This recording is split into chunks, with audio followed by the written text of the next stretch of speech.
শর্ত সাপেক্ষে ইসরায়েলের সাথে যুদ্ধবিরতির প্রস্তাব হামাস নিরস্ত্র হয়ে রাজনৈতিক দলে পরিণত হবে। অ্যাসোসিয়েটেড প্রেস সম্প্রতি জানিয়েছে, হামাসের একজন ঊর্ধ্বতন রাজনৈতিক কর্মকর্তা খলিল আল হাইয়া ইসরায়েলের সাথে কমপক্ষে 5 বছর স্থায়ী যুদ্ধবিরতির জন্য ইঙ্গিত প্রদান করেছেন। তার ইঙ্গিত মতে, যদি 1967 এর পূর্ববর্তী সীমান্ত অনুযায়ী পশ্চিম তীর এবং গাজা উপত্যকাকে ঘিরে একটি স্বাধীন ফিলিস্তিন রাষ্ট্র প্রতিষ্ঠিত হয়, হামাস নিরস্ত্র হওয়ার সাথে সাথে একটি রাজনৈতিক দলে রূপান্তরিত হবে।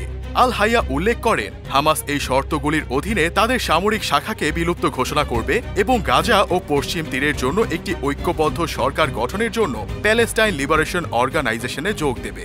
আল হাইয়া হামাসের একজন ঊর্ধ্বতন কর্মকর্তা। তিনি মূলত যুদ্ধবিরতি ও জিম্মি বিনিময়ের আলোচনায় ফিলিস্তিনের প্রতিনিধিত্ব করে আসছেন।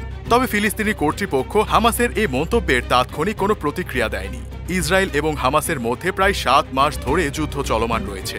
বোমাবর্ষণ ও স্থল আক্রমণে 34,000-এরও বেশি ফিলিস্তিনি নিহত হয়েছে, যাদের বেশিরভাগই মহিলা এবং শিশু। হামাস একটি স্থায়ী যুদ্ধবিরতির পাশাপাশি গাজা থেকে সকল ইসরায়েলি সৈন্য প্রত্যাহারের ওপর জোর দিয়ে যাচ্ছে। তবে ইসরায়েল বারবার এ প্রস্তাব প্রত্যাখ্যান করে আসছে। হামাসের সাম্প্রতিককালীন বিবৃতিগুলি যুদ্ধবিরতির পাশাপাশি একটি রাজনৈতিক সত্তায় রূপান্তরিত হওয়ার জন্য আলোচনার ইঙ্গিত দেয়। তবে ইসরায়েলের সাথে চলমান সমস্যা সমাধানের ক্ষেত্রে উল্লেখযোগ্য বাধা এখনও রয়ে গেছে।